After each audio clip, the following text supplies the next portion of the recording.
some really amazing people and learned so much about palliative care and how important it is in the lives of the people, especially people who are, with chronic illness or people who are close to death, and bereavement with the family members as well. So there's just a lot going on. And I love the art piece. I mean, I'm very much into art, and so there's some creativity involved, which helps with pain and with dealing with anxiety and illness, and that's just been lovely as well.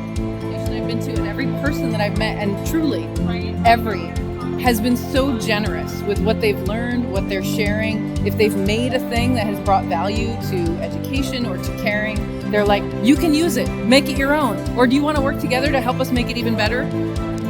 I've been coming to the symposium and contributing expressive arts therapy and yoga every year since the beginning.